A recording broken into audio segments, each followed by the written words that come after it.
Sport. E o outro lado, na final, foi a Mangueira, que é o né, enfim, um projeto social conhecido, inclusive, pelo atletismo, e que aqui está ganhando também espaço no basquete feminino. E no Rio de Janeiro, os clubes têm muita tradição. Botafogo, Flamengo. O melhor time do Brasil hoje em dia é o Flamengo. Né? O Fluminense também tem basquete forte, a Tijuca tem basquete forte, então é muito legal que, além de reviver o basquete que está lá, né, no basquete brasileiro está precisando subir, e quem gosta do esporte faz muita força por isso, que seja essa a origem desses dois times que chegaram à final no feminino. Thaís. 9h59, a gente fica por aqui com o Jornal Gente desta quarta. Agradeço a todos que estiveram conosco, participaram, nos fizeram companhia, mandaram mensagens a partir de... Rede Bandeirantes de Rádio. 1170 kHz. Bandeirantes AM. De segunda a sábado, Brasil Urgente junto com você para dizer o que precisa ser dito. Jornalismo de opinião sem meias palavras. De segunda a sábado às 4h15 da tarde. Brasil Urgente. Você está ouvindo a Rádio Bandeirantes de Campinas. ZYK 569. Transmitindo em 1170 kHz. Bandeirantes Campinas. Na minha opinião, a reforma do Congresso sempre preocupa muito. Agora na Rádio Bandeirantes, Bastidores do Poder. Olá, pessoal, muito bom dia para vocês. Saudades de mim? Olha, segunda foi folga. Agora terça foram problemas particulares que eu juro por Deus, eu tenho certeza que a Rose e o Edson não tocaram nesse assunto aqui. Então, muito bom dia. Nesse dia 3 de novembro. E a gente começa agora Bastidores do Poder. Então, todos vocês agora ligados na RB acompanham Bastidores do Poder, que é uma produção do Departamento de Jornalismo da Band+, produção e apresentação da Rose Guglielminetti, minha, Zezé de Lima, com o Edson, vez ou outra, Edson de Souza aqui nos ajudando, agora vai ser mais vezes, aliás, menos outras. A mesa de som é do Leandro Renato, central técnica do Gil Kleber, e a gente está ao vivo também no bandmulti.com.br, o portal da Band+, nos aplicativos Band Rádios, e do youtube.com, Rádio Bandeirantes de Campinas, e também no Facebook em 2 endereços, facebook.com/Rádio Bandeirantes CPS, facebook.com/Band+. E participe conosco do Bastidores do Poder, mandando sua mensagem para 19-97102-1493, 19-97102-1493. Rose Guglielminetti, que eu tenho certeza que me preservou. Muito bom dia. Bom dia, Zezé de Lima, bom dia a todos. Claro que eu te preservei, em cada bloco eu lembrava da tua ausência. Imagina, não. Eu fiz bullying com você, imagina que eu ia fui fazer uns procedimentos. Assédio moral. Informação que poderia vir no dia seguinte, que não ia acontecer nada, pois aconteceu. Dá uma olhada na papada. Não fala. Mas tudo bem. Mas agora o Edson foi pior do que eu, porque ele disse assim. Ai, garudo. Ele falou que você só participaria do programa se fosse um programa para o Halloween. É verdade. Ontem estava o capeta na minha casa. Não vai dar. Definitivamente não vou pagar esse mico, porque isso daqui fica para sempre, eu pensei comigo, né? Depois os outros vão fazer bullying o resto da vida comigo. Aí não dá. Não dá. Você acha que eu ia deixar você passar em branco, né? Até porque ontem você desesperada atrás de mim, né? Para eu poder fazer o programa, né? Porque eu olhava, você não tinha lido ainda. Eu falei, gente... Não, nossa. Aí eu corri, né, para poder fazer. Aí o nosso entrevistado ainda não veio. Menino do céu. Ontem foi um negócio, mas deu tudo certo. Não, foi ótimo. Sempre dá certo. É uma beleza. Bom, só o Edson não puxar meu tapete, né, Rose? Porque você sabe, né? Agora nós temos que ficar espertos com tudo. Eu não quero dizer nada pra você, não, mas olha, eu fui muito bem com ele.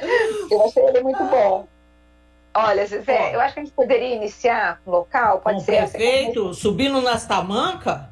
O prefeito da cidade subiu nas tamancas hoje. Rose vai contar direitinho. Fez muito bem em subir nas tamancas. Vai lá. O prefeito de Campinas multou o consórcio BRT Campinas, que é um dos consórcios responsáveis pelas obras do BRT, né? Em 10 milhões de reais, porque a empresa já havia sido notificada pelo atraso. Ela não acabou não atendendo a prefeitura, e agora, então, a prefeitura acabou aí multando a empresa nesse valor alto, valor bem alto. E, Zezé, eu não coloquei na matéria, mas eu acabei de conversar com o prefeito, e daqui a pouco eu vou atualizar, né? As obras que essa empresa está responsável são a construção do terminal de ônibus ali no Ouro Verde, nas proximidades do Vida Nova, como do trecho da ponte sobre o rio Capivari. São trechos viários, não construção do terminal. Trechos viários próximo ao terminal Ouro Verde. E a construção de uma ponte sobre o rio Capivari. O consórcio foi notificado 2 vezes, a empresa não atendeu o pedido da prefeitura, então a prefeitura decidiu multar em 10 milhões. Essa empresa, ela recebeu 88 milhões, quase 89 milhões, pelo contrato. Teve um reajuste nesse ano de 3 milhões e 200 mil reais, que foi um reajuste contratual, de atualização contratual, e houve uma prorrogação por 6 vezes, viu, Zezé, desse contrato. O consórcio foi contratado em 2017. E o que está rolando na empresa? Eu achei que fosse uma falência, mas aí tinham me falado, mas não é falência. A empresa está com dificuldade para comprar ferro e cimento, por conta do preço. Problema dela, né? Porque o que o prefeito falou, ele falou, o que eu posso fazer, eu já fiz. Foi registrar o contrato dentro daquilo que a lei permite. Agora, o ferro e o cimento subiram além da inflação. Foram os itens que mais subiram, muito em função da China, das exportações aí da Vale arrebentando e tudo mais. Mas é isso, são os riscos que correm. Agora, o reajuste que eles tiveram de 3 milhões e pouco, a multa dá 3 vezes isso, Rose? Exatamente. Então, e aí o prefeito falou que não tinha mais o que fazer e ele está seguindo o contrato, aquilo que a lei determina e que diz, até para ele não prevaricar, né, Zezé? Porque senão, se ele não toma uma decisão, se ele vai só para negociação extraoficial, ele prevarica e ele pode ser punido. Então, o que acontece a partir de agora? Então, ele vai esperar a empresa responder. Não mais nada? Ela pode desistir. Ela vai ter que pagar multa, vai questionar. Mas se ela não tiver dinheiro, ela vai ter que desistir. Ela pode desistir e a prefeitura abre um novo contrato. Menino do céu, mas demora demais tudo isso? Vai ter. Não, nem sabe. Sorte que também essa licitação dos ônibus aí, o negócio caminha a passos lentos, assim, a passo de tartaruga. Porque você já pensou, se essa licitação já tivesse rodado, já tivesse sido feita, e aí a obra do BRT que está... esse atraso da obra do BRT, a obra do BRT era para ter sido entregue ainda no Jonas, lembra? Lembro. Faz 1 ano e meio que... De atraso. Então, olha, Rose, eu vou te dizer um negócio. Como é difícil, né, construir coisa pública, né? É muito difícil. E assim, eu acho do Hospital Metropolitano, várias reformas de postos de saúde, tudo quanto é obra do poder público é uma jossa, cara. Nossa Senhora, não anda o negócio, não anda. Emperra. Ai, que coisa, não, Rose?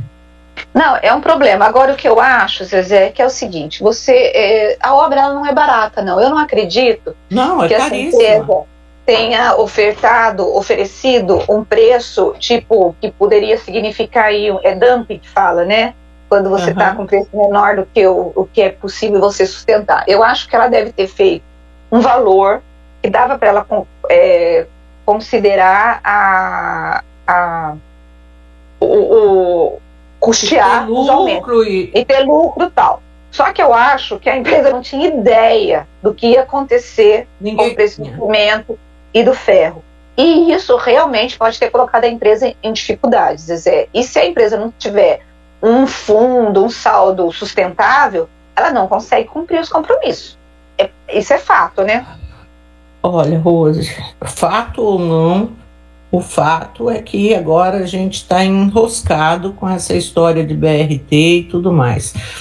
Assim, a minha maior torcida é para que a coisa se ajeite para poder entregar essa obra, porque mobilidade urbana é hoje um dos principais problemas de Campinas. O morador que depende aqui do transporte público, principalmente, sabe o quanto ele passa, e os motoristas também, porque é aquela loucura de você enfrentar um trânsito carregado que não flui, que não vai, que não anda. Mas o maior problema é sim a questão do transporte público. E o BRT é um corredor que vai priorizar o transporte público e todo mundo diz, as autoridades que a gente ouve, é que vai dar um ganho em qualidade para o transporte público na cidade que não se tem há muito tempo. Porque não se faz obra, né? Você tem os corredores, as últimas inovações assim da cidade, inovações.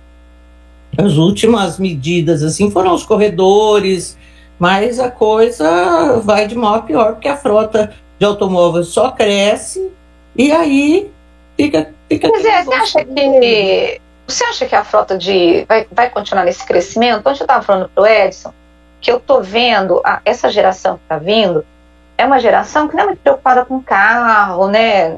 Eu não sei se eu estou muito equivocada, mas é uma geração que prefere andar de Uber ou prefere pegar o carro do pai.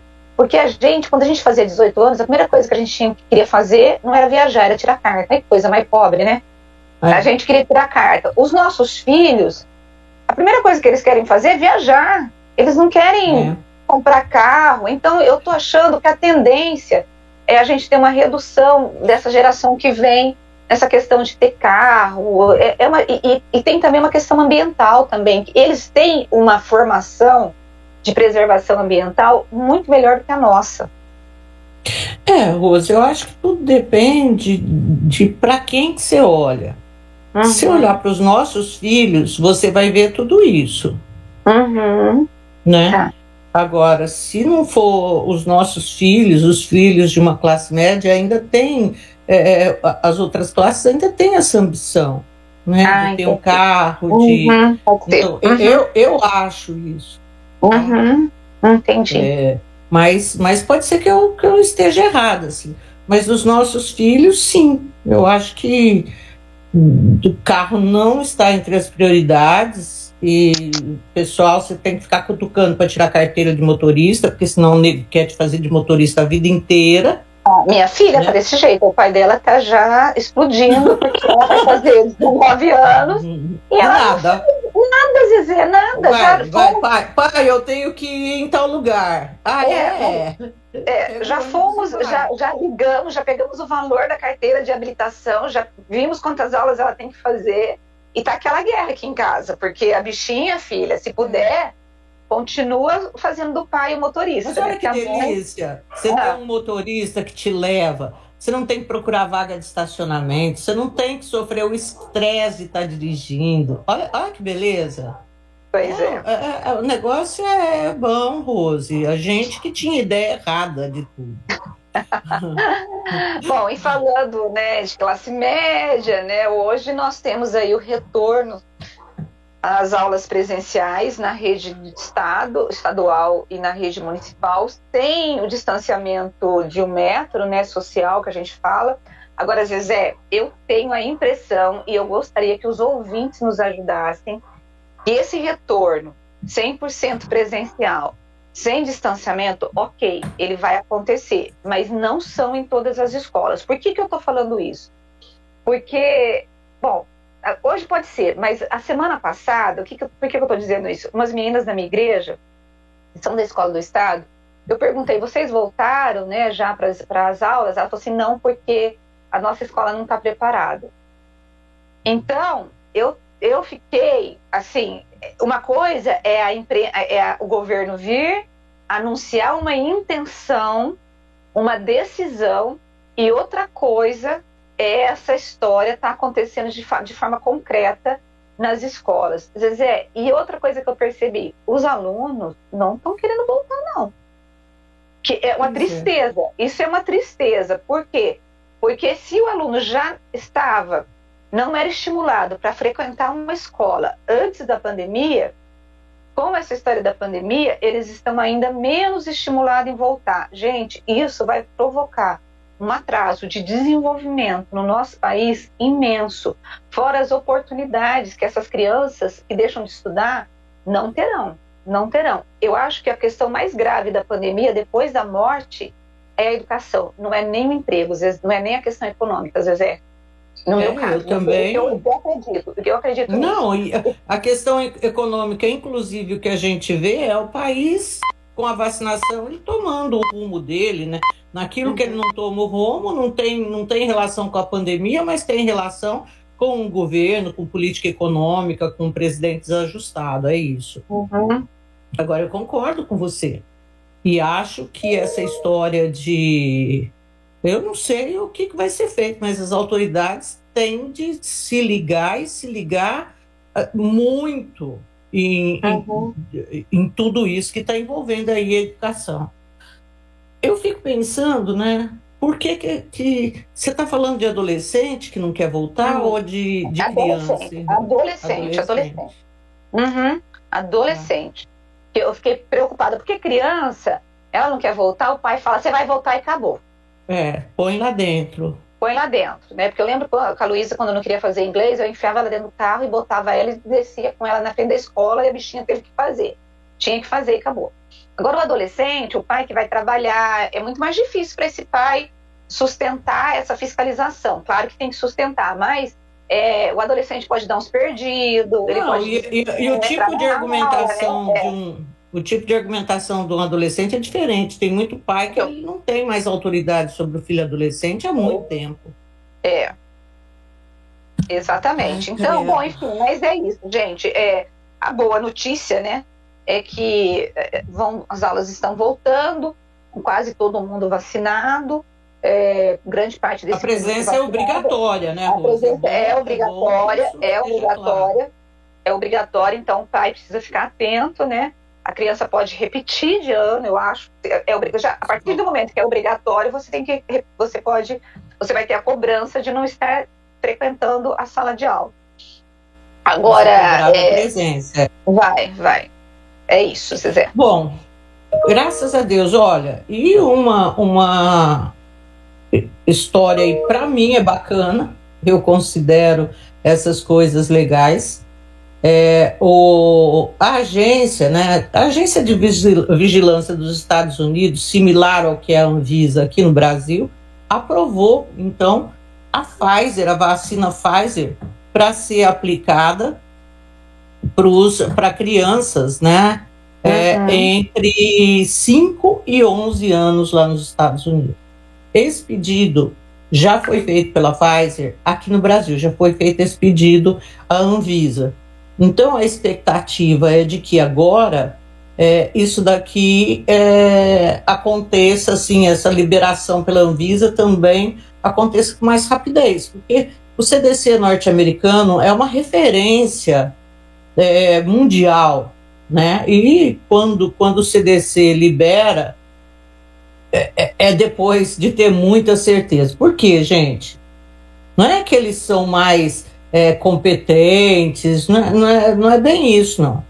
É que nos Estados Unidos existe um negócio chamado a indústria dos processos.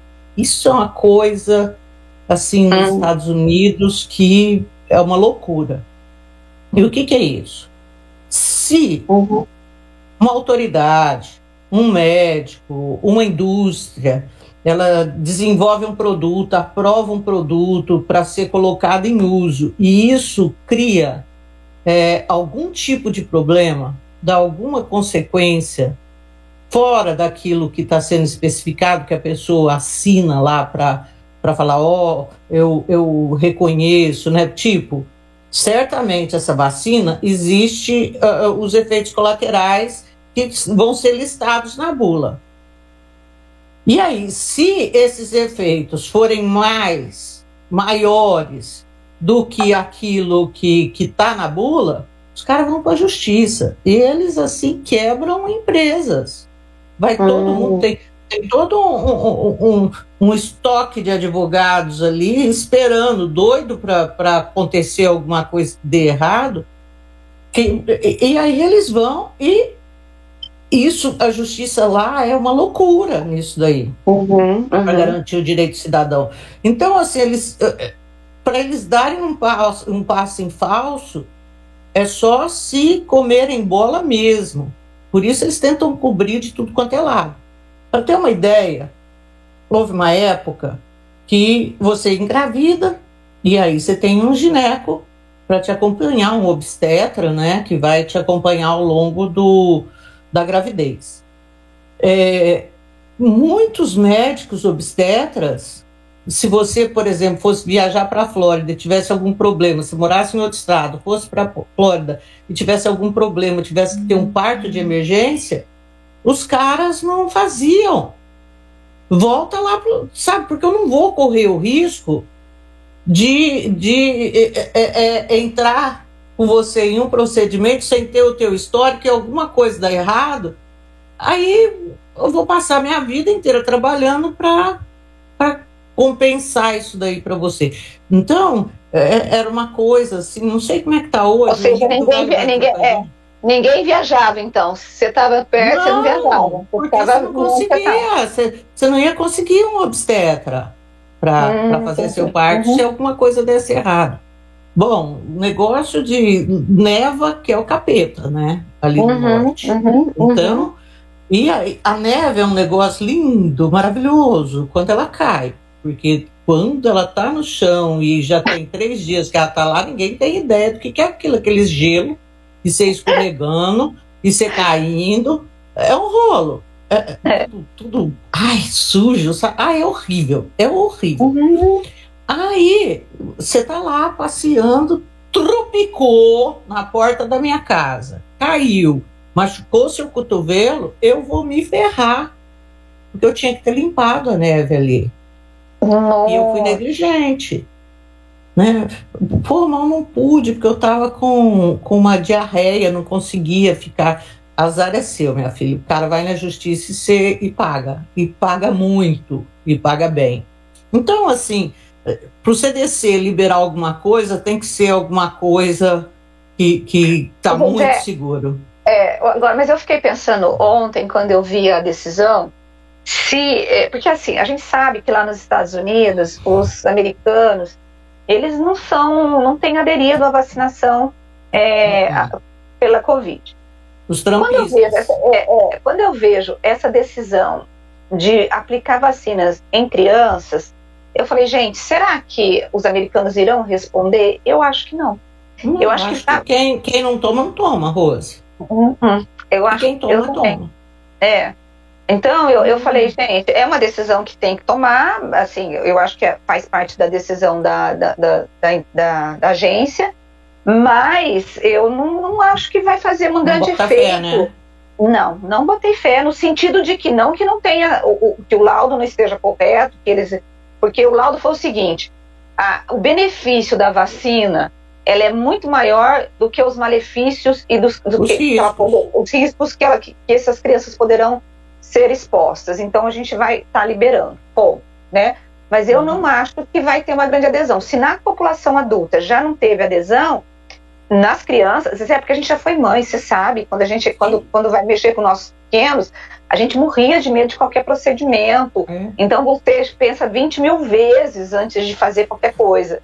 Então eu acho que não. Agora, por outro lado, eu falei, bom, enfim, vai valer, será que para os outros países?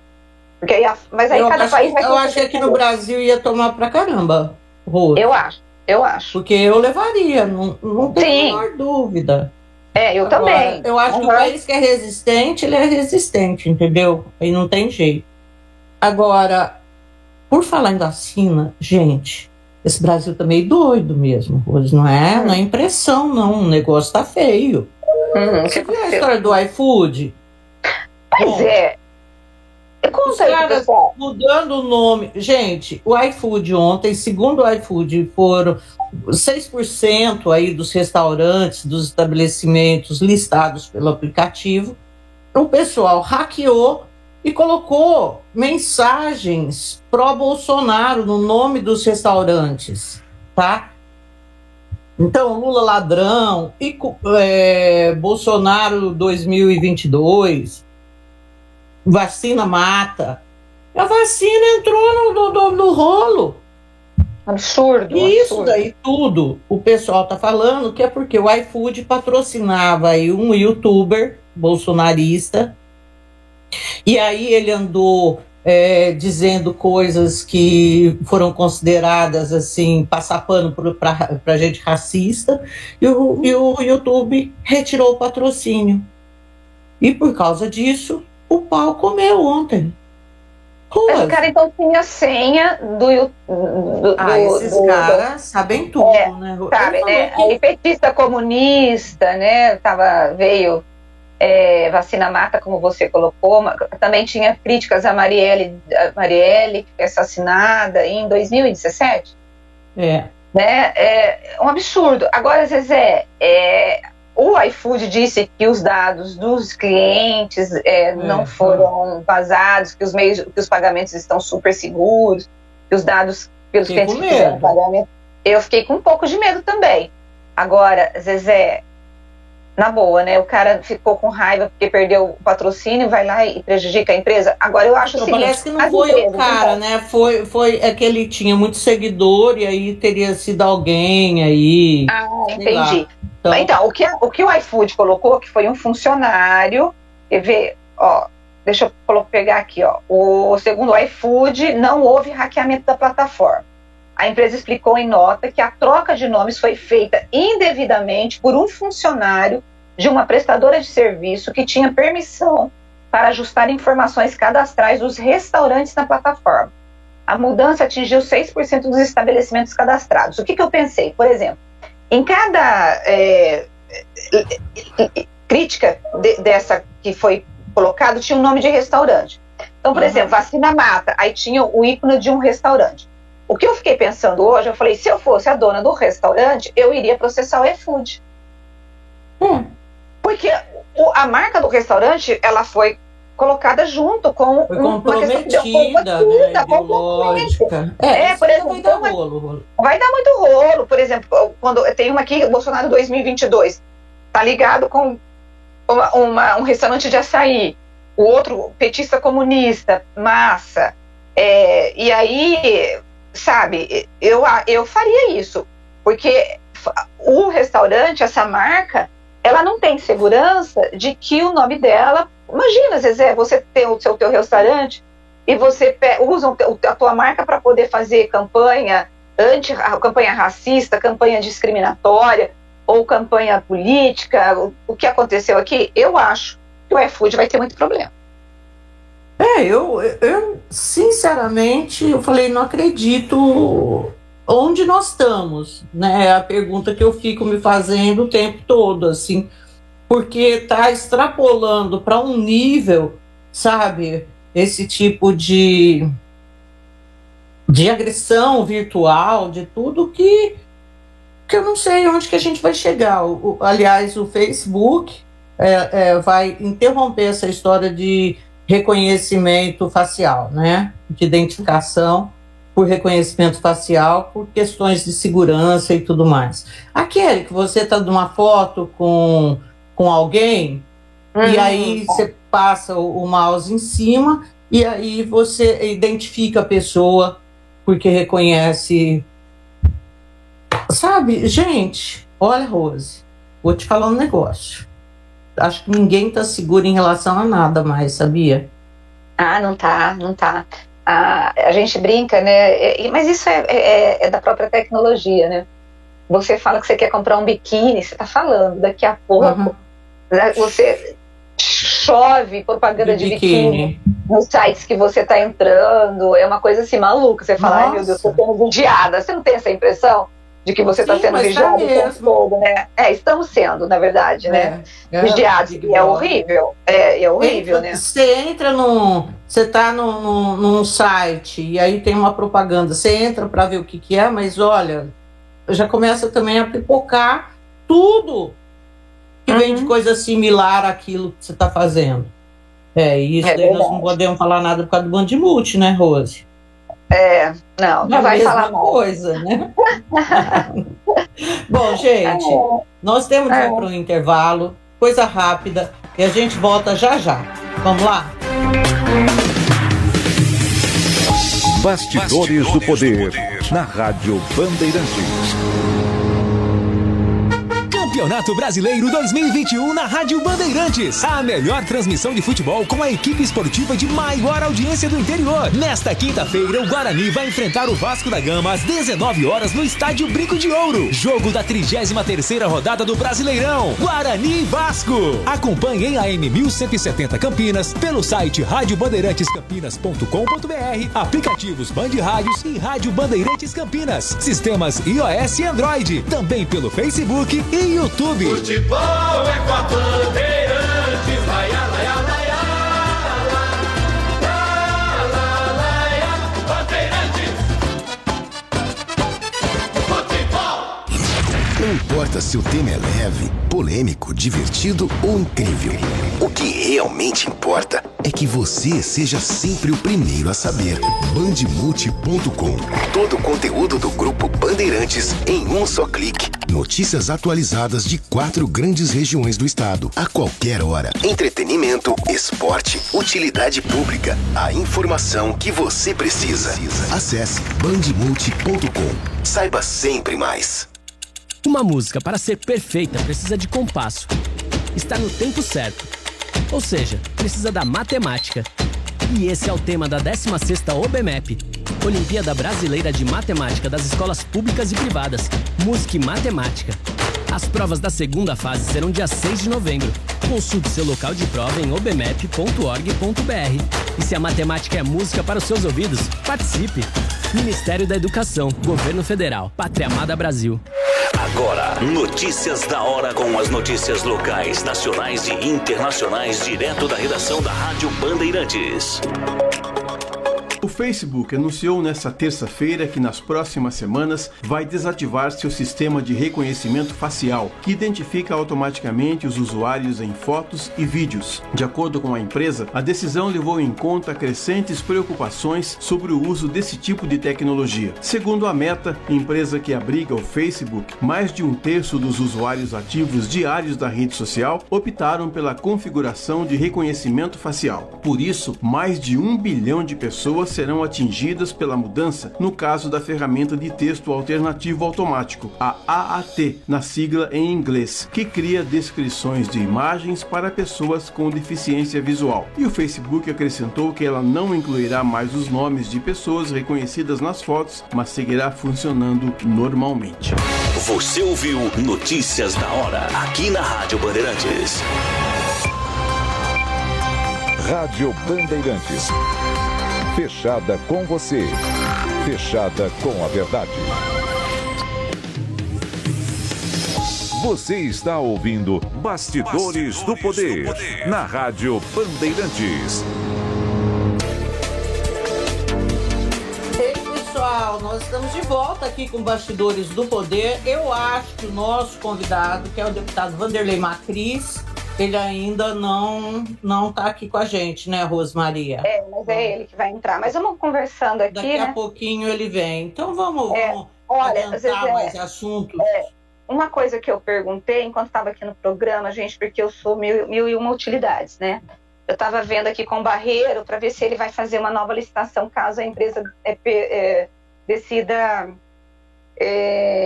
não continuar com o contrato depois dessa multa. Então, estou esperando a prefeitura me responder para a gente poder tentar já colocar para os ouvintes logo mais, né? Ô Zezé, eu posso jogar aqui uma participação dos ouvintes já? Olha, o Gilberto, ele dá bom dia para a gente e ele diz assim, quem garante que não são petistas tentando incriminar os bolsonaristas. Eu não pensei nisso, viu, Gilberto? Mas ninguém garante. Mas, eu nem tinha pensado nisso, mas realmente pode ser, por isso que tem que ser investigado. É uma pessoa desonesta. É uma pessoa desonesta, porque se não usa um expediente desse para mandar seus recados e aproveitando, né, do nome de outras empresas, é um sem vergonha, desonesto, que pode ser petista, pode ser bolsonarista, pode não ser nada, ou só um sem vergonha, né? O que a gente está criticando como o cara agiu, né? Como que você faz um negócio desse? Ninguém está seguro hoje com nada, porque vai ter sempre um sem vergonha se aproveitando, sabe, dessas situações como essa para fazer esse tipo de coisa. Nossa, eu tenho uma raiva de quem faz esse negócio, Rose, você nem imagina. É muito honesto, né? Olha, é porque se esconde atrás, né, de uma coisa para poder destilar o teu ódio, a tua raiva, prejudicando pessoas ou empresas para você poder... Mas eu acho que a polícia... Eu acho não. Eu tenho certeza que o iFood deve ter feito boletim de ocorrência, vai ter investigação e vai chegar em quem fez. Ele já chegou, já identificou o funcionário, né? Muito provavelmente vai ter que responder, né, Zezé? O Tandy Negrão, ele disse que o Brasil, a Anvisa, deveria fazer a mesma coisa que a FDA fez lá nos Estados Unidos, que foi liberar a vacina para as crianças de 5 a 11 anos contra a Covid-19. Como é que é a Rose? Ele disse que a Anvisa deveria fazer a mesma coisa que a FDA fez lá nos Estados Unidos, de liberar a vacina da Pfizer para as crianças de 5 a 11 anos aqui no Brasil. E ele disse assim, uma outra coisa, que ele é totalmente contra a decisão da portaria do ministro do Trabalho, Onyx Lorenzoni, né? Onyx Lorenzoni. Lorenzoni de impedir que as empresas demitam quem não quiser trabalhar, se vacinar para ir trabalhar.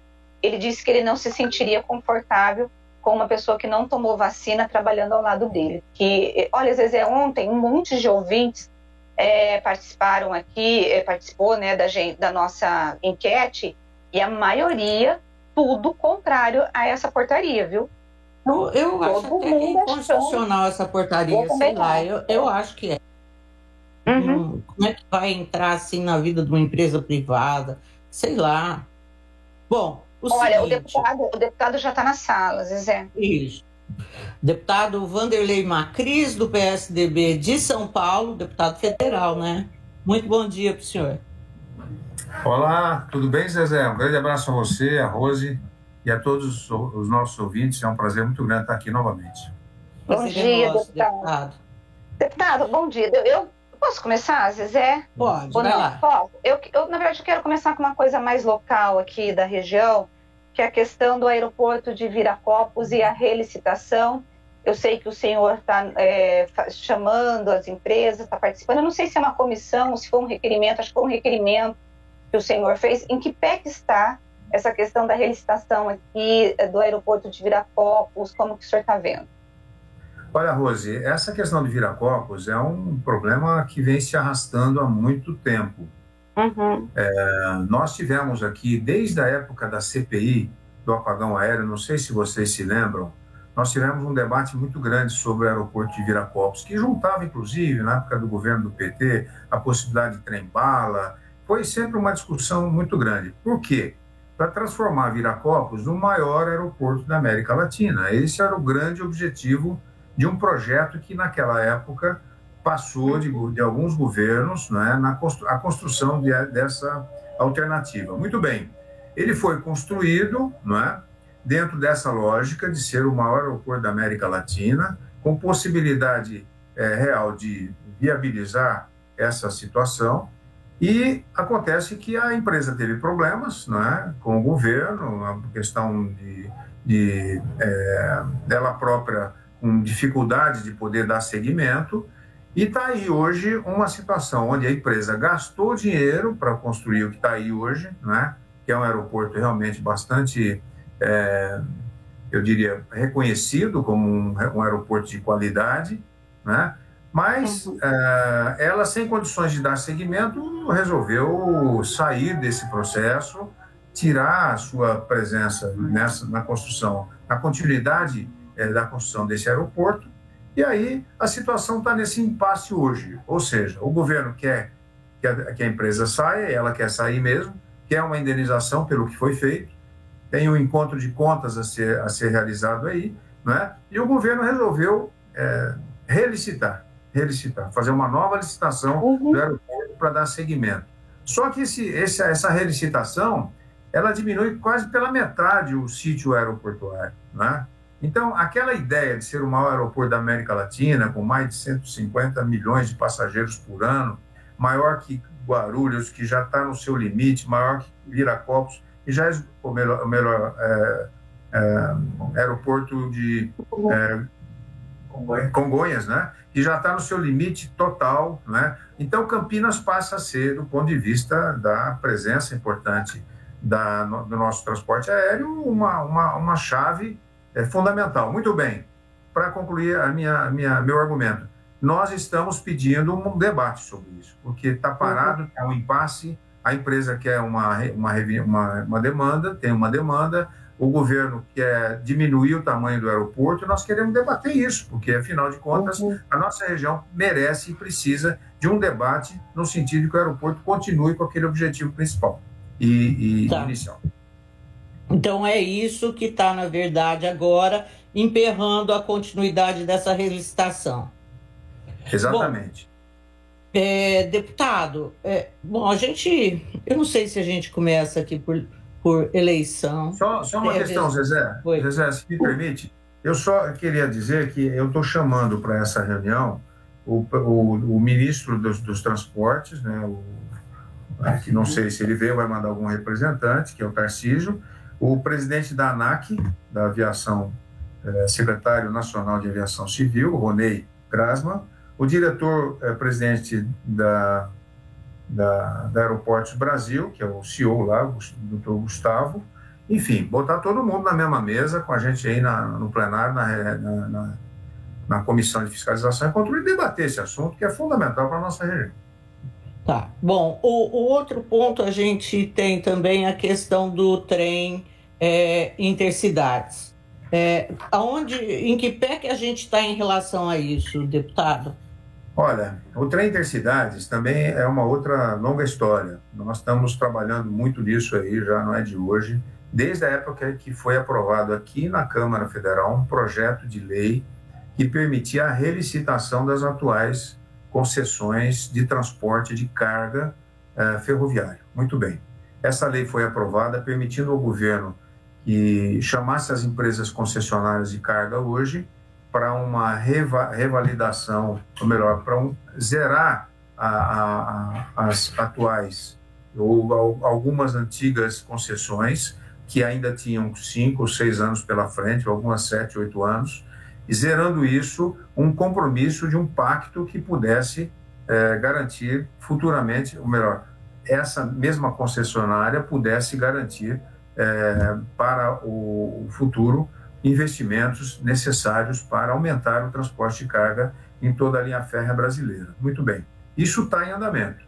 Nesta lei, Zezé, eu coloquei lá uma emenda que permitia que nós garantíssemos, né, nessa lei a possibilidade de uma negociação com as concessionárias para a utilização da mesma faixa de domínio para a realização do trem de passageiro ferroviário. Muito bem. Isso foi feito, aprovada a lei, houve uma negociação, houve uma conversa e foi estabelecido que o trem intercidade terá em São Paulo a possibilidade de que o governo de São Paulo possa conduzir esse processo. Muito bem. Isso está em andamento, o projeto está... O governo do Estado se acertou com o BID, Banco Interamericano de Desenvolvimento, que está fazendo o projeto. O projeto já está em andamento, já tem autorização legal para essa negociação com o governo federal, autorizando que o Estado faça uma concessão, não é, de um trem do chamado trem intercidade. E, na verdade, é uma composição de 4 linhas ferroviárias de passageiros, que é São Paulo-Campinas, Americana, depois é São Paulo-Sorocaba, São Paulo-Santos e São Paulo-São José dos Campos. Ou seja, é uma rede de transporte. Isso vai atingir 70% da população paulista. Imagine só a importância de um projeto como esse.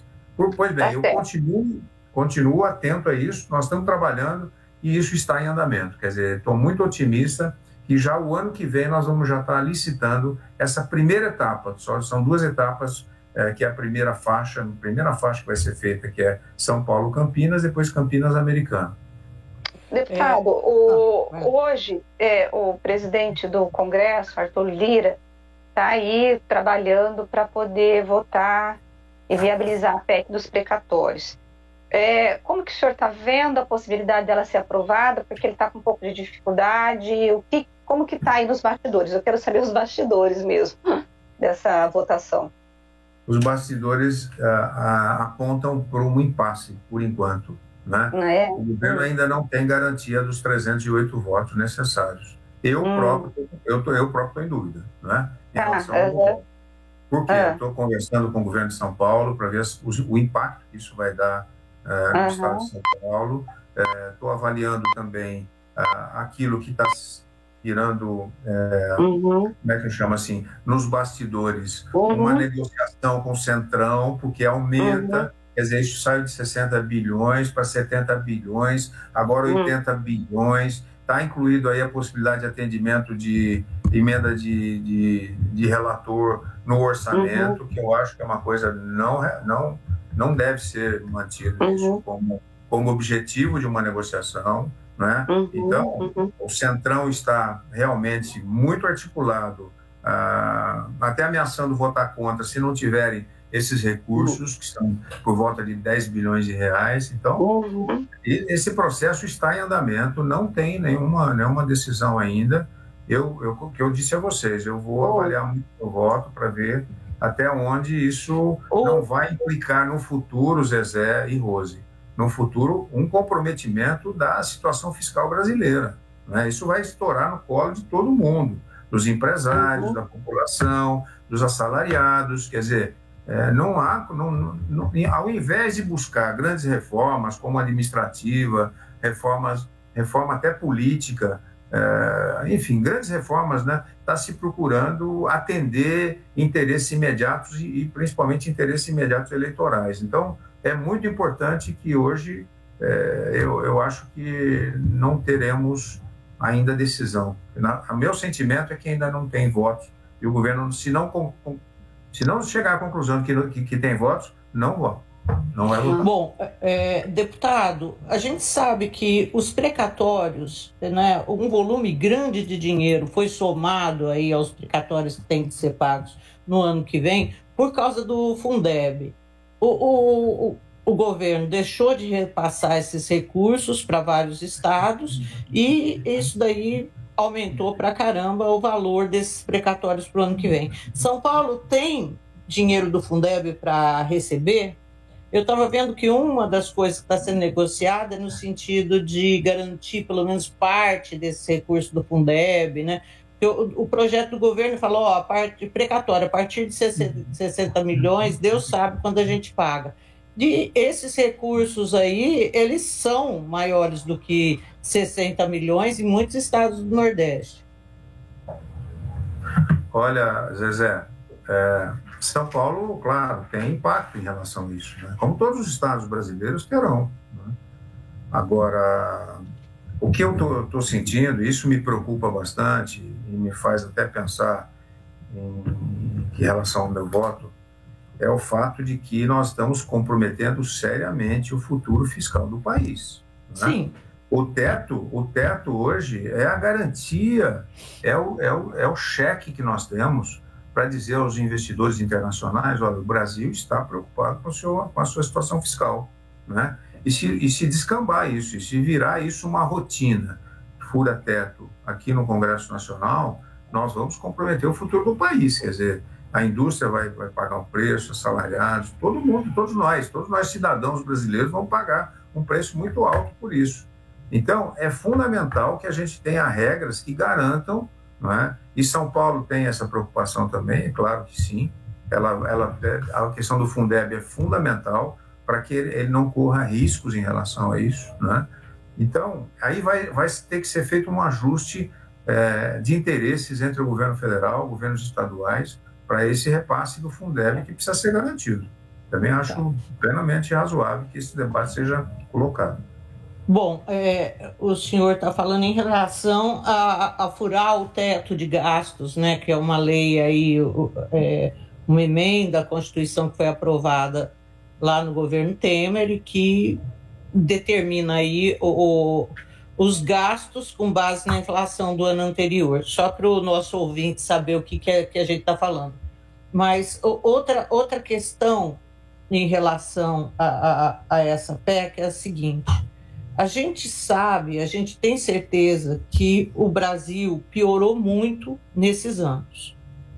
Tem muito mais gente pobre e nós sabemos que essas pessoas que recebem, por exemplo, o Bolsa Família, precisam continuar recebendo algum tipo de ajuda do governo para não passar fome.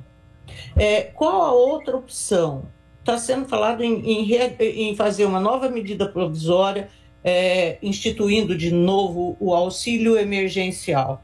E na semana passada, o líder do governo, Ricardo Barros, eu achei que ele isso até como ameaça, porque ele disse, olha, se não passar a PEC dos precatórios que vai viabilizar o Auxílio Brasil, o que a gente vai fazer é editar uma medida provisória, criando de novo o auxílio emergencial, e aí vão ser muito mais do que 90 bilhões. O que é isso? O que ele quis dizer? Essa é uma possibilidade? Uma nova medida, uma medida provisória entra em vigor imediatamente. Como é que o senhor está vendo isso? Olha, o argumento do líder do governo é um argumento que ele usa em favor do governo, quer dizer, mas não deu dados, nem detalhes, nem números, nem de onde, nem a fonte da qual ele argumentou nessa direção. Quer dizer, não dá para entender isso como uma ameaça, viu, Zezé? Isso não pega bem aqui no Congresso Nacional. Nenhum dos deputados gosta de ser ameaçado pelo governo em função dessas questões aqui de interesse imediato. E olha, mas a questão do vale, da ajuda emergencial, como que vocês estão trabalhando e lidando com isso? Isso é possível, como plano B. O governo tem essa possibilidade de editar uma medida provisória. Porque eu acho muito menos dramático. Só que tem que mostrar de onde vem o recurso. É o recurso, né? Exatamente. Então, você tem que fazer um rearranjo no orçamento federal. Isso é possível, porque o orçamento está aqui para ser votado. O governo tem plenas condições de fazer uma negociação, um rearranjo do orçamento federal e viabilizar esse auxílio emergencial. E, na minha opinião, não chega nem perto desse valor que a emenda constitucional, isso sim é grave, gente. A emenda constitucional é uma mudança da Constituição Federal, dando oportunidade ao governo de furar um teto que vai dizer o seguinte: nós não temos dinheiro para pagar tudo e, portanto, vamos gastar e vocês, no futuro, vão se encarregar de pagar isso. Quer dizer, nós estamos comprometendo gerações futuras. Então, o governo tem o plano B, a medida provisória pode ser feita para garantir esse aumento emergencial, até estabilizarmos a questão econômica. A questão econômica ainda é uma dúvida, né?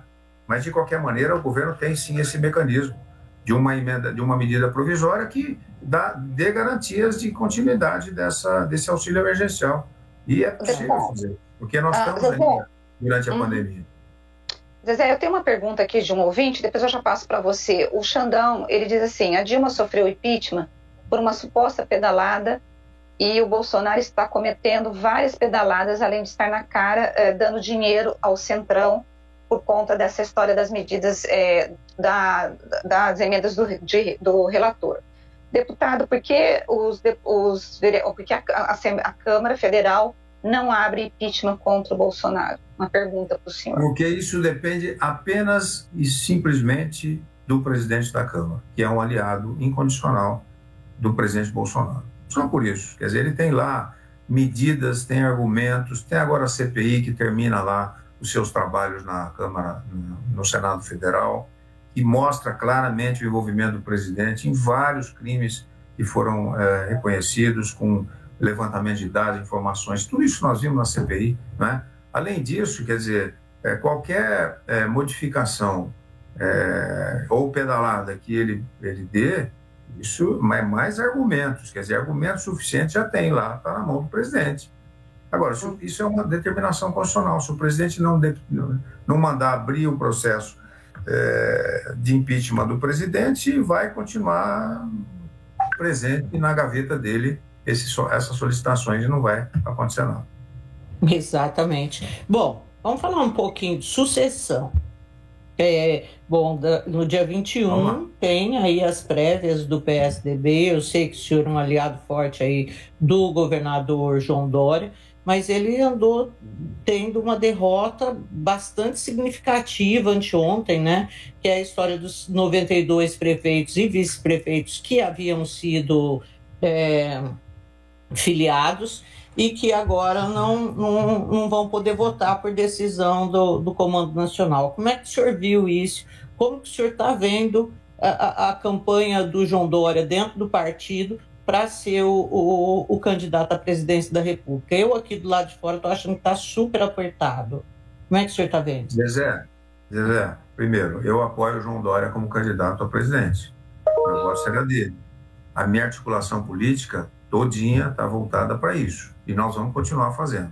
Esses 90 e poucos prefeitos que pediram para serem incluídos na votação, eles vieram agora para o partido. Não é, isso seria um plus, vamos dizer assim, né? Para o Dória, isso não é derrota do João Dória. Ele simplesmente deixou de receber um volume de votos de prefeitos e vereadores, ou melhor, prefeitos e vices que vieram para o partido recentemente, né?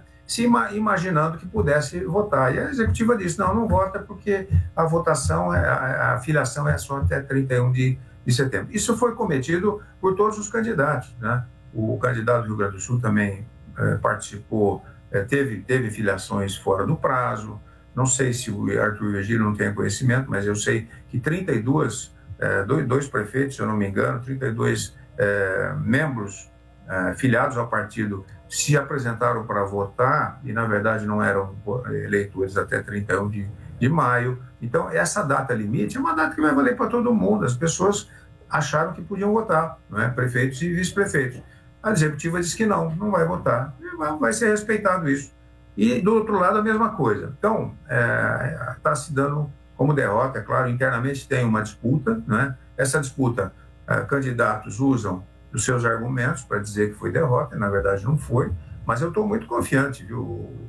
O João Dória tem maioria na bancada federal hoje, tem maioria dos prefeitos e vereadores, porque São Paulo, imagine você pega o Rio de Janeiro, tem um prefeito e 32 vereadores, né? Então, um estado como o Rio de Janeiro, quer dizer, é um prefeito que vai votar e 32 vereadores. São Paulo tem milhares de vereadores, tem centenas de prefeitos, tem mais de 300 prefeitos, vice-prefeitos no estado de São Paulo. Então, São Paulo faz a diferença do ponto de vista do voto nessa eleição. Tem maioria de vereadores e prefeitos também, e tem maioria de filiados, porque nós temos o apoio para o João Dória de vários estados brasileiros, né? E todos eles confiantes, né, de que vão realmente ajudar. É claro que o Eduardo Leite está fazendo o seu papel, está disputando também, Arthur Virgílio está fazendo o seu papel. Por sinal, eu acho uma coisa muito bonita, a gente viu muito nos Estados Unidos isso, prévias que duram, primárias que duram lá um ano inteiro em debates, e é isso que nós estamos fazendo aqui. Nós estamos discutindo em debates de programas, de propostas, já teve um primeiro debate, foi muito bom isso aí, por esclarecer. Hoje o PSDB é o único partido que está fazendo isso, nenhum outro partido. Nem o PT, que sempre diz Partido dos Trabalhadores, que é organização sindical, etc., não estão fazendo. É decisão de cúpula. Aqui não. Quem vai decidir, como já fizemos em São Paulo, pela nossa experiência. O João Dória foi candidato a prefeito pelas prévias, foi candidato a prefeito, a governador pelas prévias, e vai ser candidato a presidente pelas prévias. Então, nós temos experiência nisso. E isso é um processo democrático interno valioso, né? E todos os partidos deviam, aprimorando as suas ações internas, executar como dogma da sua, como estatuto de cada um partidos. Essas prévias, elas podem ser democráticas, mas elas acabam trazendo aí uma disputa interna bem acirrada. O senhor acha que, independentemente do resultado de João Dória ou se o Eduardo Leite, depois que definir ali um candidato, o senhor acha que o partido se fecha em favor de um deles? Como vai ser essa reconstrução dessa unidade que hoje a gente sabe que não tem? Não adianta falar que tem, que não tem, né? Olha, quando o Dória disputou com Bruno Covas,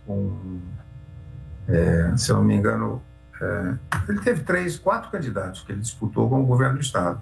O Bruno Covas, a prefeitura, aliás. O Bruno Covas foi um, o José Aníbal foi outro, nós tivemos o André Matarazzo também, tivemos 3 ou 4 candidatos à prefeitura de São Paulo. O que aconteceu? O João Dória ganhou. Ganhou, e qual foi a atuação em seguida que aconteceu? Não é? Política, ação política. Não é? O Dória fez um acordo com os demais candidatos. Todos participaram desse entendimento. O Bruno Covas acabou sendo o vice dele. Né? Ele teve uma disputa com o Bruno Covas. Teve acirramento de disputa interna. Né? Isso não impediu que logo em seguida se fizesse um trabalho de articulação interna do partido para viabilizar um caminho único. E é isso que foi feito, tanto é que o João Dória foi eleito prefeito. Depois a mesma coisa aconteceu no governo do estado. Ele foi eleito governador do estado, ou melhor, foi indicado pelo partido em prévias, e depois se fez um grande acordo e o partido todo se articulou de maneira conjunta. Então, eu não acho, quer dizer, é claro que sempre sobra algum problema, mas nada que seja que passe a linha do impossível. Né? Tudo está dentro da lógica da disputa. Logo em seguida, João Dória sendo indicado, nós vamos participar de um grande entendimento interno. Isso passa por negociação interna. Por que o senhor apoia o João Dória? O que o João Dória é melhor do que Eduardo Leite? Por que o senhor está fazendo essa escolha? Olha, essa escolha eu faço. Primeiro, a capacidade que tem o João Dória de gestão, de administração. O estado de São Paulo hoje é um estado que carrega o PIB nacional, né? Porque está com as suas contas em ordem, um ajuste fiscal. Ele fez uma reforma administrativa que nenhum país, nenhum estado tinha feito ainda. Agora que começa a ter reflexo em alguns estados de reforma administrativa que o governo federal deu através de uma emenda constitucional, uma obrigação dos estados fazerem suas reformas. A reforma previdenciária em São Paulo foi feita com muito detalhamento. Houve uma reforma econômica, quer dizer, todas essas reformas, Rose, estão propiciando hoje ao Estado de São Paulo uma saúde financeira, uma situação fiscal invejável. Eu estou aqui em Brasília hoje, eu converso com meus colegas em plenário, ninguém acredita que o Estado está investindo neste ano 21 bilhões de reais e vai investir no ano que vem 27 bilhões de reais em grandes programas sociais. Olha só quantos programas sociais. Tem o Vale Gás, tem a questão da ajuda, esse é um tipo de um Bolsa Ajuda, Bolsa Povo, que está dando possibilidade a todas as pessoas. Os microempreendedores, né? Microempreendedores, nós temos projetos de ajuda para os pais, tem vários. Então, tem programas sociais e programas econômicos hoje sendo lançados em São Paulo. Eu, por exemplo, disse outro dia para brincar com o João Dória, falei, João, não aguento mais vir no Palácio para participar de lançamento de programas de gastos de ajuda e de desenvolvimento para o Estado. As grandes obras, olha só, todas elas sendo recuperadas. Obras de 1,5 bilhão, obras de 2 bilhões, grandes obras de infraestrutura na área no Estado de São Paulo, recuperação de estradas vicinais, são programas e programas de investimento de São Paulo. Tudo isso por causa da competência do João Dória. O João tem a cabeça de empresário, mas ele atua como governador hoje, ele atua como governador hoje de maneira invejável do ponto de vista de um ajuste. Ele tem a experiência dele. Imagina a questão da vacina. Quem foi o Estado que assumiu de frente o embate com essa história da vacina? O João é considerado hoje em vários estados. Eu viajei com ele, né, Zé? Ele é considerado o pai da vacina aí fora de São Paulo. Então, ele tem competência para ser um grande presidente da República. Tá, para encerrar, Moro entrando na disputa. Como é que o senhor está vendo a filiação do ex-juiz Sérgio Moro ao Podemos, com a intenção aí de disputar a presidência da República, na eventualidade de estar aí com boas intenções de votos no ano que vem? Veja, hoje, pesquisas, Lula em primeiro lugar, Bolsonaro em segundo e Ciro Gomes em terceiro, na faixa de 9%, e os demais meio embolados, 5%, todos eles aí. O próprio Moro, né? João Dória e outros candidatos. Muito bem. Na minha opinião, olha, eu vou dar minha opinião aqui. O João Dória ganhando essas prévias dia 21 agora, eu não dou 60 dias para o João já alcançar o Ciro Gomes, que está na faixa de 8%, 9%, entendeu? E aí já vai ficar em terceiro lugar. Em 60 dias ele consegue construir essa candidatura dele para chegar já em terceiro lugar. E na medida em que ele se viabilizar numa grande negociação que vai fazer não só internamente, como fora com outros partidos, com certeza o João Dória estará disputando já a disputa com o Bolsonaro, já o segundo lugar, logo mais no começo do ano que vem, ou meados do ano que vem. Muito bem. Essa é a minha convicção. Por quê? Porque o Moro, apesar de tudo, tudo que ele, como ministro, como juiz, ele fez um trabalho excepcional, eu acho, na Lava Jato, foi digno de mérito, não é? Mas ele não tem essa capacidade de articulação política que o João Dória tem, né? E, portanto, eu acho que o João Dória, com certeza, vai se viabilizando ao longo do tempo como terceira via. E se ele mostrar 2 dígitos nas pesquisas, ele vai embora e vai buscar o Bolsonaro como próximo conflituoso em termos de debate público na sua campanha. Então, eu estou convencido disso. O Moro é mais um candidato. E, na minha opinião, esses candidatos que vão ficar na faixa de 5%, 6%, são alguns, acabam depois convergindo para a terceira via, não tenho dúvida nenhuma. Esse é um processo político absolutamente normal, natural, de negociação interna, porque a população, quando consultada, não quer nem Lula e nem Bolsonaro. Essa que é a verdade. A grande maioria, um grande centro de pessoas que têm bom senso, querem alguém que possa dar continuidade ao país, com paz, com tranquilidade, com desenvolvimento econômico, com emprego e, mais do que isso, com seriedade na gestão pública. O Dória não tem uma acusação de corrupção no governo dele. Nenhuma, zero. Né? Está completando está no seu 4º ano de governo. Portanto, é isso que o Brasil quer. Tranquilidade, paz, e é isso que nós vamos buscar. Bom, quero agradecer muito o deputado Vanderlei Macris por ter falado com a gente aqui no Bastidores hoje. Deputado, bom resto de semana, já é quase fim de semana de novo, graças a Deus. Então, graças a Deus, deputado, porque ela não trabalhou os últimos 2 dias, entendeu? Por isso. E a gente está num trabalho interno danado aqui, viu, para viabilizar essa nossa prévia. Mas olha, Zezé, muito obrigado, Rose, a você, todos os nossos ouvintes e assistentes aí dessa entrevista. Quero agradecer. Você sabe que toda vez que eu sou chamado, estou aqui presente, né? Não tenha dúvida. Obrigada. É só dar um toque e nós estamos aí, tá bom? Um abraço a vocês, obrigado pela entrevista. E a todos os ouvintes. Até a próxima, se Deus quiser. Tchau, tchau. Tchau, deputado. Bom, e agora a gente vai para um intervalo, coisa bem rapidésima, porque em seguida Henrique do Vale aqui com a gente. Vamos que vamos. Bastidores do Poder. Na Rádio Bandeirantes. Campeonato Brasileiro 2021 na Rádio Bandeirantes. Todos os jogos de Guarani e Ponte Preta com a melhor transmissão de futebol e a equipe esportiva de maior audiência do interior. Narração com emoção, comentários com credibilidade, um show de reportagens. Futebol é com a Rádio Bandeirantes. Apoio Rocha Autopeças, há 29 anos oferecendo peças de qualidade com preços justos. Acesse rochaautopeças.com.br. Na Corbella Tintas, você encontra a Coral Proteção Sol e Chuva. Atendimento e qualidade só tem ela. Corbella. Não importa se o tema é leve, polêmico, divertido ou incrível. O que realmente importa é que você seja sempre o primeiro a saber. Bandemulti.com. Todo o conteúdo do Grupo Bandeirantes em um só clique. Notícias atualizadas de 4 grandes regiões do estado. A qualquer hora. Entretenimento, esporte, utilidade pública. A informação que você precisa. Acesse bandemulti.com. Saiba sempre mais. Agora, News Drops com Henrique do Vale, direto de Nova York. E Glenn Youngkin, que no caso foi o candidato republicano, acabou vencendo a disputa para governador da Virgínia, tornando-se o primeiro republicano a ganhar um cargo estadual desde 2009. A disputa foi o ponto central de uma série de eleições locais e estaduais, e a vitória dele pode representar sérios problemas para os democratas.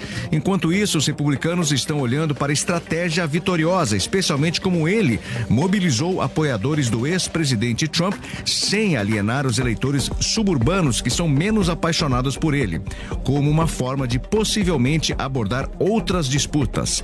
Uma pesquisa mostra que os cidadãos de Virgínia, apesar da sua maioria ter votado no candidato republicano, não significa que a maioria apoia o ex-presidente Trump. E no segundo dia das negociações da COP26 em Glasgow, na Escócia, cerca de 100 nações e partes assinaram a promessa global de reduzir as emissões de metano em 30% dos níveis de 2020 até 2030. A redução desse gás de efeito estufa poderia desacelerar imediatamente as mudanças climáticas, disse o presidente da Comissão Europeia. Em entrevista coletiva, o presidente dos Estados Unidos, Joe Biden, criticou a China e a Rússia por não fazerem mais para enfrentar a crise climática. A China tem relutado em aderir à meta do Acordo de Paris de limitar o aquecimento global a 1,5 graus Celsius, acima dos níveis pré-industriais. E o senador John Manchin estabeleceu seus termos para que seus companheiros democratas garantam o seu voto no pacote econômico de $1,750 bilhão, depois de dizer esta semana que não se comprometeria a apoiá-lo apenas para avançar com a votação do projeto de infraestrutura complementar. Mas o que está, na verdade, impedindo a sua votação nesse plano? Seriam, no caso, as mudanças climáticas, impostos, Medicare e imigração. O líder da maioria do Senado, Chuck Schumer, disse que quer levar o projeto à discussão durante a semana de 15 de novembro, um cronograma que Manchin parece apoiar. Enquanto isso, os democratas do Senado chegaram ao acordo para reduzir os custos dos medicamentos, dando autonomia ao Medicare para negociar os preços de certos medicamentos caros. O acordo também limitaria o valor que os americanos pagam pela insulina em $35 por mês. Essas disposições estavam originalmente na enorme conta de gastos, mas foram cortadas para reduzir o preço da conta. Você ouviu News Drops aqui na Rádio Bandeirantes. Rádio Bandeirantes. Fechada com você. Fechada com a verdade.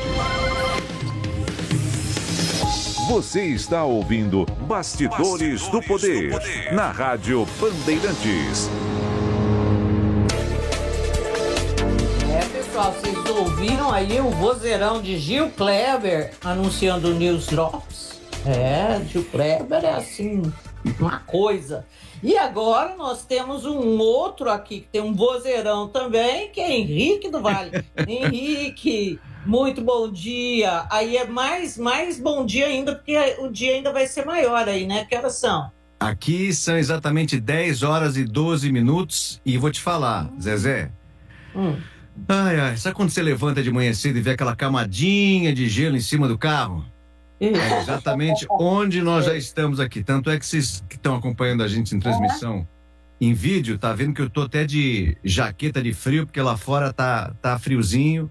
Dá para andar na cidade tranquilamente, não tá aquele vento gelado ainda, como é o inverno, mas o outono chegou para valer. Depois de algumas semanas a gente até podendo andar do jeito que eu gosto, camiseta, sandália havaiana, shorts e tal, agora já era. Não tem condição. Mas as folhas já caíram? Tá bem, com bastante trabalho pra gente que acaba cuidando do jardim. Tem muita folha, tudo amarelo, muito bonito a cidade nessa época.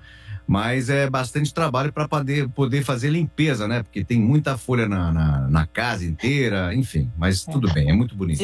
Olha, eu acho que a pior parte, assim, limpar a folha é terrível, mas limpar gelo é que é o capeta. Não, isso aí nem fala, Zezé, nem fala. Não. A Zezé falou assim, é muito lindo a neve caindo, a neve no chão, você quer morrer. Eu te mando vários vídeos no YouTube, você pode ficar vendo à vontade, meu.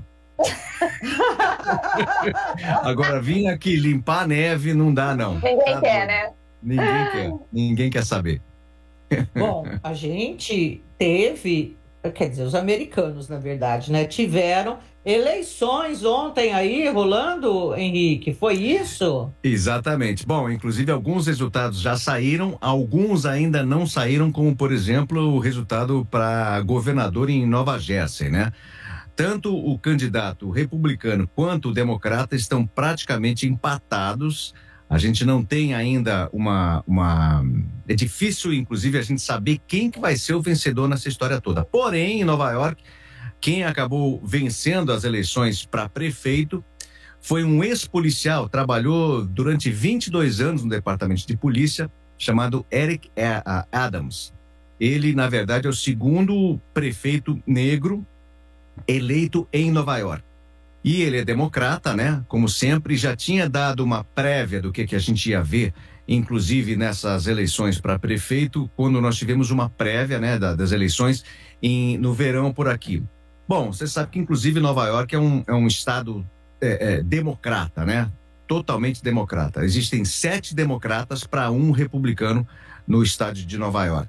Mas o que aconteceu foi o seguinte, que uma das principais razões dele ter vencido, inclusive, a prefeitura de Nova York, é pelo fato dele ter sido policial.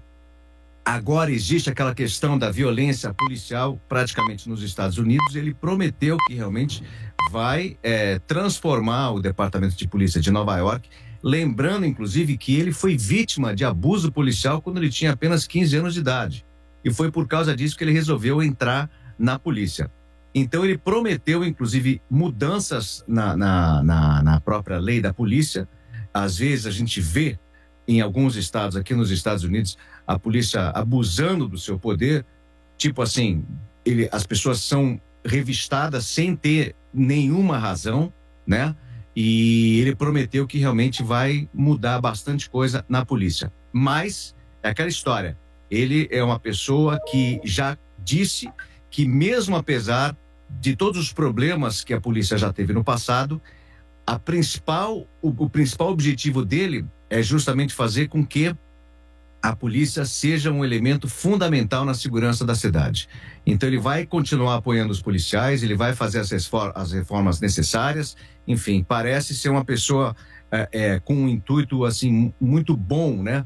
Agora vamos esperar para ver o que vem pela frente.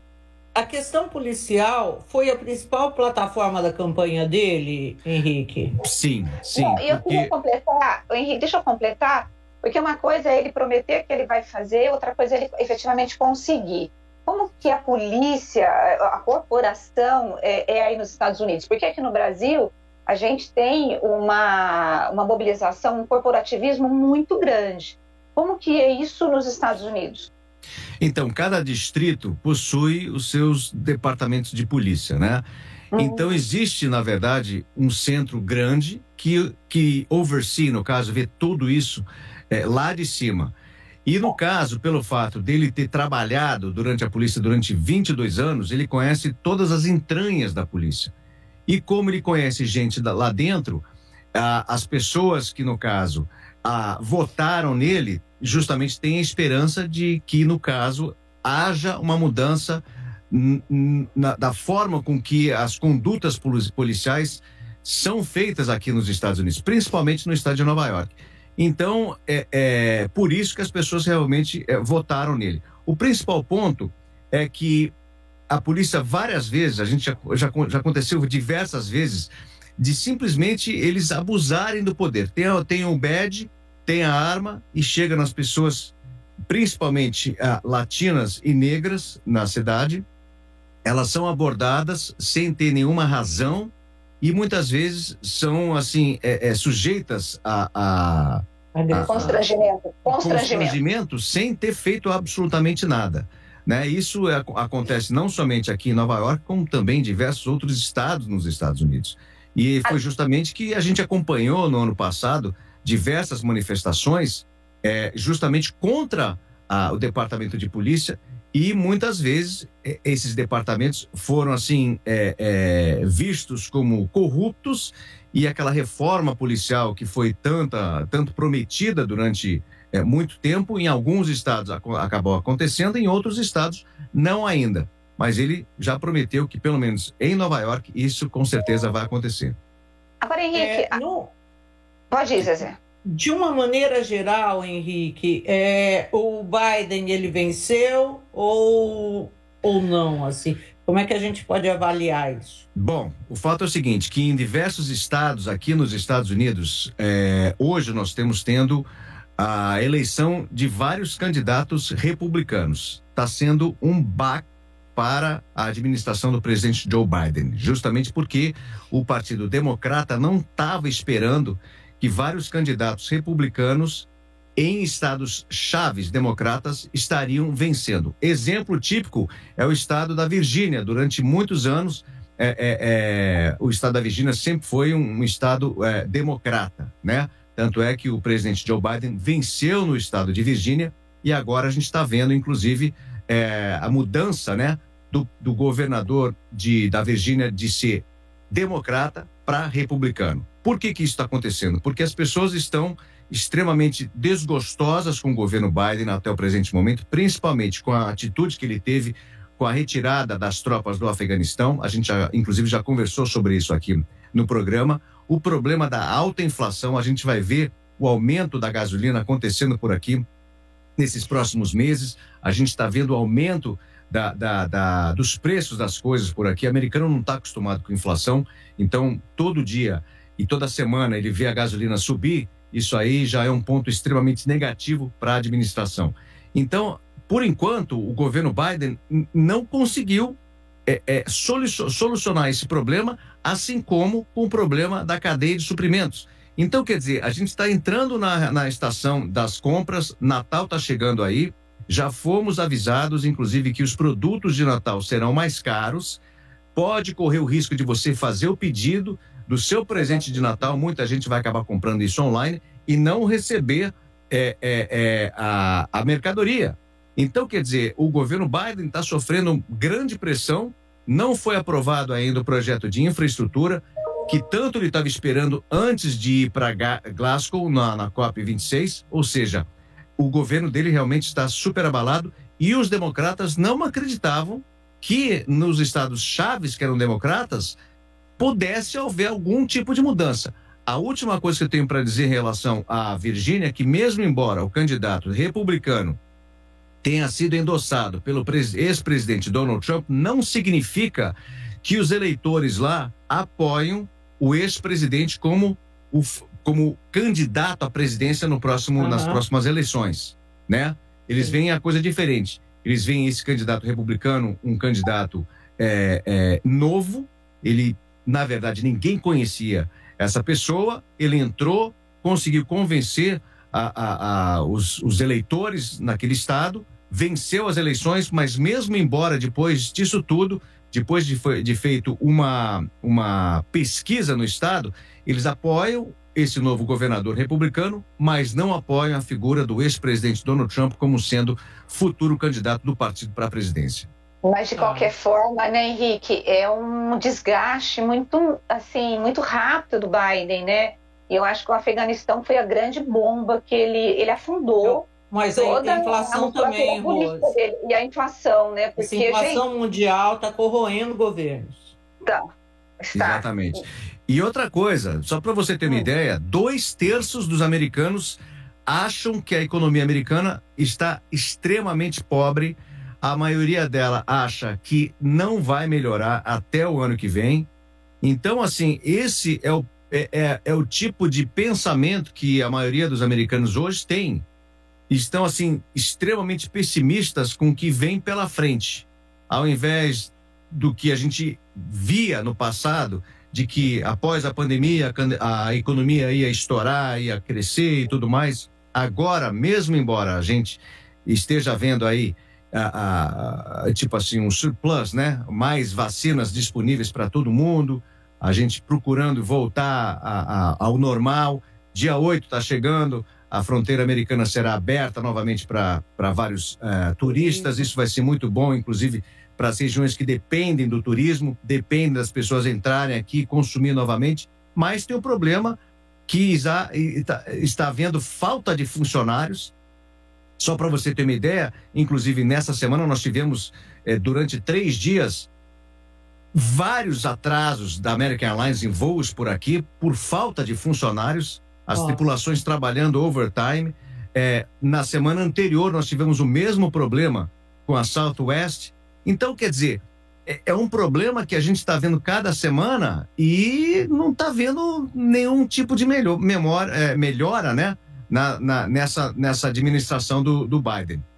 E aquela história que a gente conversou ontem, inclusive, com relação à política climática do país. O Biden prometeu lá uma série de coisas, mas em casa mesmo ele não conseguiu ainda fechar o acordo que vai assinar o cheque, principalmente nessas mudanças climáticas que ele tanto quer. Então, quer dizer, ele fala lá na Escócia uma coisa, mas a realidade é completamente diferente, porque a coisa aqui não está resolvida em casa ainda, né? Ô, Henrique, olha, aqui a gente está pensando, né, porque foram feitas algumas promessas também por parte do governo lá em Glasgow, mas a gente olha e fala, bom, é tudo coisa que ele deixou para os outros fazerem, né? Dentre as quais a promessa de reduzir 30% de geração de gás metano, que eu não sei como que vai ser feito, porque vai ter que parar de criar vaca e porco.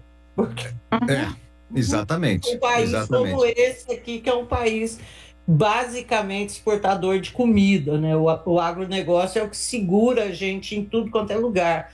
E a exportação de carne, assim, eu não sei, vamos ver o que vai acontecer com essas promessas todas, né, Henrique? Não, e tem outra, né? A gente viu que não estiveram presentes nem o presidente da China, nem o presidente da Rússia no COP26. Então, o próprio presidente Biden acabou criticando esses dois presidentes por fazer muito pouco com relação ao clima. Mas o fato é o seguinte, eu vejo esse povo todo falar, e fala, mas o que é bom mesmo de ver a coisa acontecer, a gente está vendo muito pouco, na minha opinião, né? Várias manifestações a gente acabou acompanhando, justamente pedindo isso, né? E o pior de tudo são aqueles países que vivem na região das ilhas, vamos dizer assim, Caribe, Maldivas, na região do Oceano Índico. Esses países serão os primeiros a sumirem do mapa por causa dessa mudança climática. A gente está vendo o nível dos oceanos aumentar, e aí, quer dizer, se a gente não resolver esse problema agora, as próximas gerações vão sofrer muito mais. Não vão conseguir mais, né, exatamente, resolver. Uma coisa que tem que ser agora. Bom, Henrique, sempre um prazer enorme falar com você, Belo. Torcendo para dar um veranico aí, um pouquinho, esquentar um pouquinho. Vai que, né? Vai que. Eu vou colocar... Não vou torcer, porque aí é um péssimo, já é clima, não vou torcer, que seja tudo igual. A minha solução é colocar um aquecedor, aquele que, sabe, eu lembro aquele aquecedor antigo que tinha, que era uma resistência, você ligava, ficava um círculo vermelho assim e tal, parece o sol. Sim. Mas eu coloco dentro do estúdio aqui, meto uma camiseta e parece que estou no Brasil. Aí tudo bem. O único problema vai ser na hora de pagar a conta de energia, mas você ganha bem, né? Verdade. Henrique, um beijo e bom dia para você aí. E vamos ver se a gente se fala mais vezes. Tá legal. Estou por aqui. Obrigada. Um grande beijo para vocês. Uma ótima quarta-feira. E vocês que estão aí nessa semana curta, né? Hoje é quarta, amanhã é quinta, sexta-feira tá chegando. Todo mundo já com a cabeça no final de semana. É churrasquinho, é prainha e tudo mais, né? Lembrem de mim aqui. Beijo para vocês. Beijo para vocês. Tchau, tchau. Tchau, tchau. Zezé, eu sei que está no finalzinho aí, mas eu tenho mais uma participação. O Wagner. Não, pode ir. Ele diz: bom dia, amigas do AM. Zezé, você disse que toda obra pública é feita de qualquer jeito, que tudo demora e que tudo é mais difícil. Não é. Para as empresas que fecham contrato com o poder público, tudo é muito mais fácil. Deixa eu ver aqui. Peraí. Vejamos, a empresa não tem condições alguma de fazer nem um puxadinho de quintal e consegue. Sabemos às vezes como entrar no circuito, coloca a mão em uma fortuna, sabe que não vai entregar a obra e ainda coloca cláusulas no contrato que obriga o poder público a fazer injeção de mais dinheiro. Um absurdo. Sabe ainda que não há lei neste país que os obrigue a devolver o dinheiro, se muito devolvem o troco do que levaram. É muito, muito fácil trabalhar com o poder público.